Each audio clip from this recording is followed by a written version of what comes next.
Hal ini pun menimbulkan reaksi yang besar dari publik Argentina bahwa ya kenapa harus Messi, kenapa harus Scaloni yang minta maaf gitu. Perayaan Prancis waktu itu mereka menyanyikan lagu yang kurang lebih liriknya itu adalah seperti ini.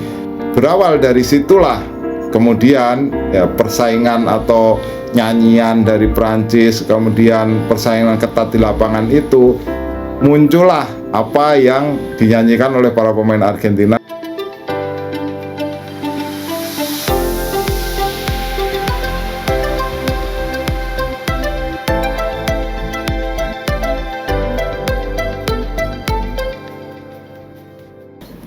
Salam pemirsa, ketemu lagi di Titis Corner bersama saya Titis Widiatmoko. Aroma juara Copa America bagi Argentina masih terasa ya setelah final lawan Kolombia, dan kali ini kita akan sedikit melipir keluar dari sepak bola. Kita ngomongin sedikit di luar sepak bola, tapi sebenarnya masih ada hubungannya dengan sepak bola, soal kasus yang sekarang sedang dialami oleh gelandang Argentina Enzo Fernandez. Jadi ada tuduhan bahwa dia atau tim Argentina sebenarnya melakukan serangan rasial ya. Jadi serangan berbau ras, yang merasa di sini sebagai korbannya itu adalah Prancis, sehingga kemudian muncul pengaduan dari Federasi Sepak Bola Prancis ya, supaya hal itu diselidiki. Nah, begini ceritanya. Jadi sepulang dari perayaan juara Copa America di bis itu, para pemain Argentina menyanyi ya. Mereka dalam kondisi gembira, bahagia. Jadi mereka menyanyi, dan salah satu lagunya itu kira-kira liriknya seperti ini ya. Orang tuanya berasal dari Angola, ibunya berasal dari Nigeria, kemudian ayahnya berasal dari Kamerun, tetapi paspornya Prancis, atau mereka bermain untuk Prancis. Nah, chants itu atau nyanyian itu dianggap sebagai sebuah serangan berbau ras ya kepada Prancis. Nah, menurut saya serangan rasis atau rasisme itu memang harus keluar dari sepak bola, itu prinsip pentingnya ya. Tapi dalam kasus ini saya akan mencoba mengungkap apa saja runutan kronologisnya. Jadi nanti Anda bisa berkomentar apa yang sebaiknya terjadi dalam kasus ini di kolom komentar. Nah, saya awali dari asal muasalnya, bagaimana kok bisa lagu itu muncul dalam perayaan Argentina. Jadi asal muasalnya itu terjadi pada Piala Dunia 2018 ya. Anda tahu di situ Argentina bertemu dengan Prancis di perdelapan final. Jadi Prancis menjadi juara setelah mengalahkan Kroasia di final 4-2. Dalam perayaan Prancis waktu itu, mereka menyanyikan lagu yang kurang lebih liriknya itu adalah seperti ini. N'Golo Kante, dia kecil, dia manis, dia bisa kantongin Messi, tapi kita semua tahu dia curang atau dia melakukan cheat gitu. Itu nyanyian yang dikeluarkan oleh para pemain Prancis. Itu sebenarnya adalah sebuah pujian ya, meskipun ada kata-kata N'Golo Kante cheat. Sebenarnya N'Golo Kante bukan orang yang melakukan kecurangan atau cheat ya, tapi kita tahu N'Golo Kante adalah seorang pemain yang humble ya. Tapi ada kata-kata cheat itu sebenarnya adalah komplimen dari keberhasilan Kante dalam istilahnya membendung Lionel Messi, pemain terbaik dunia ya ketika itu ya, dalam generasi itu. Jadi komplimen itu dipandang sebagai sesuatu yang istilah kata ya, Messi kok kenapa harus nyebut-nyebut Messi gitu kan. Kalau merayakan ya merayakan saja. Dan itu memang sebuah pertandingan yang ketat ya, 4-3, salah satu pertandingan terbaik di Piala Dunia 2018 kalau Anda ingat. Griezmann penalti menit 13 kemudian dibalas oleh Di Maria, kemudian Argentina unggul lewat Gabriel Mercado, kemudian Pavard bikin gol, Mbappe 2 gol ya, 64 dan 68, dan Kun Aguero di 93 tapi gagal mengejar ketinggalan karena waktunya sudah terbatas. Itu adalah awal munculnya Mbappe di panggung sepak bola dunia, berdelapan final di Kazan waktu itu. Nah, berikutnya setelah kejadian itu, Mbappe juga seringkali berkomentar ya sebelum Piala Dunia 2022 dia juga mengatakan bahwa Amerika Selatan ini tidak semaju Eropa. Jadi alasannya adalah sejak 86 Argentina juara Piala Dunia, hanya Brasil tahun 2002 yang menjadi juara dunia dari Amerika Selatan. Selebihnya adalah tim-tim dari Eropa ya. Kan kita tahu juara setelah 86 itu tim-tim dari Eropa, memang ada Italia, ada Spanyol, ada Jerman, ada Prancis. Nah, apa yang dikatakan oleh Mbappe itu terbalaskan di lapangan di 2022 ketika Argentina menjadi juara Piala Dunia. Dan kita tahu bahwa di menjelang Copa America tahun 2024 ini juga Mbappe itu menyampaikan komentar gitu. Sebenarnya tidak secara langsung menyerang Copa America, tapi Mbappe komentarnya mengatakan seperti ini, bahwa Euro atau Piala Eropa itu lebih complicated dibandingkan dengan Piala Dunia. Jadi untuk menjuarai Euro itu susah.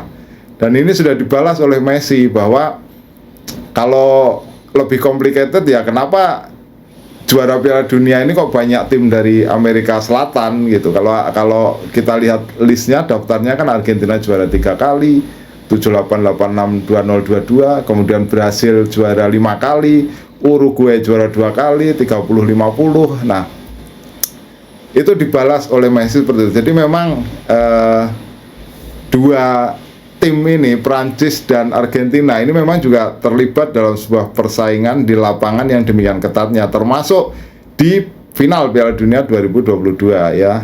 Anda tahu kita itu ya, Messi golnya penalti, kemudian Di Maria 36 ya, Messi 23, gol Di Maria di menit 36 itu 2-0, dikejar oleh Mbappe penalti, kemudian gol oleh Mbappe juga menit 81.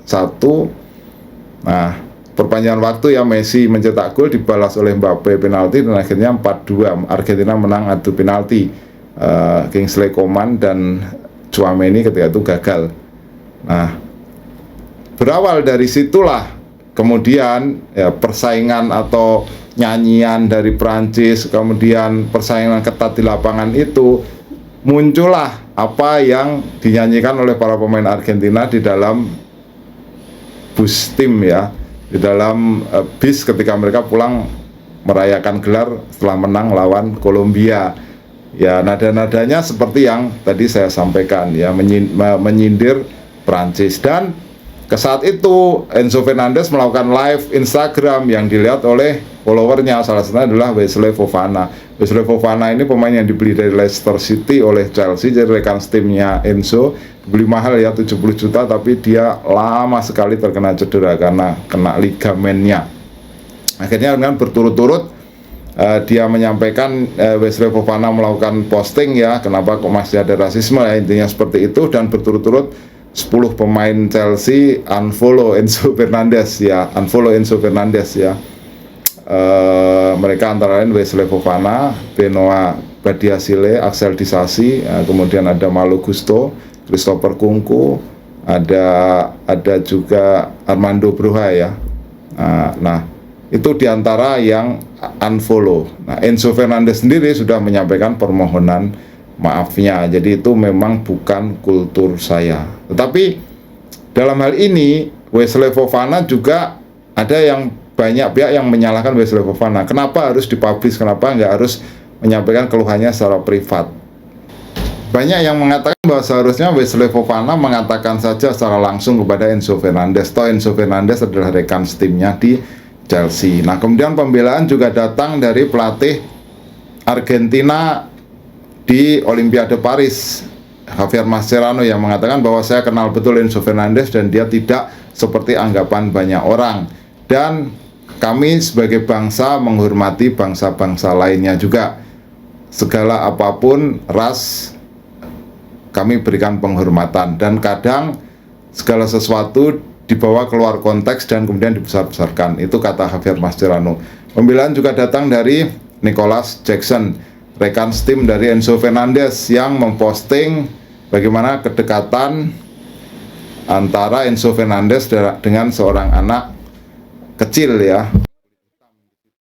Berikan gambaran bahwa Enzo Fernandez bukan seperti yang dituduhkan oleh banyak orang. Nah, kemudian kita melihat ya, kasus ini berkembang. Salah satunya di dalam negeri Argentina juga cukup ramai, di mana ada Wakil Menteri Olahraga Julio Garro yang berkomentar dalam sebuah wawancara bahwa seharusnya dalam hal ini Kapten tim nasional, pelatih tim nasional, dan juga Ketua Asosiasi Sepak Bola Argentina menyampaikan permohonan maaf kepada publik karena kita adalah bangsa yang besar. Begitu kata Julio Garro. Dia merujuk pada Messi, Scaloni, dan juga Chihuahua Tapia untuk menyampaikan permintaan maaf, dan hal ini pun menimbulkan reaksi yang besar dari publik Argentina bahwa ya kenapa harus Messi, kenapa harus Scaloni yang minta maaf gitu. Sampai kemudian hari ini muncul berita bahwa Julio Garro ini dipecat oleh Presiden Javier Milei, Presiden Argentina. Jadi karena komentarnya meminta Messi untuk minta maaf, itu dianggap bertentangan dengan pendapat publik, dan dia pun akhirnya hari ini harus kehilangan posisinya. Jadi ini memang kasusnya cukup panjang dan cukup jadi bahan perbincangan ya, di luar dari raihan gelar Argentina itu. Nah, ada juga pertanyaan ya, beberapa pertanyaan, misalnya kenapa kok di Argentina ini nyaris tidak ada pemain berkulit hitam. Ya, itu memang sebuah pertanyaan yang jawabannya panjang sekali ya. Di antaranya memang komposisi demografi itu berpengaruh ya. Jadi Argentina memang kebanyakan diisi oleh turunan para imigran dari Eropa, dari Italia dan juga dari Spanyol ya, sejak berabad-abad yang lalu. Nah, kemudian faktor sejarah juga ya, karena perang atau karena wabah, itu komposisi warga Afro Argentina itu berkurang jauh. Nah, kemudian ada juga faktor marginalisasi. Jadi karena jumlahnya sedikit, kemudian kesempatan mereka juga turun. Jadi seperti dimarginalkan ya Afro Argentina ini oleh mereka-mereka yang memegang tampuk kekuasaan, yang kebanyakan adalah keturunan dari Eropa. Nah, itu yang terjadi sebenarnya di Argentina pada kasus Enzo Fernandez. Nah, Anda pasti punya pendapat sendiri. Silahkan tuliskan pendapat Anda di kolom komentar.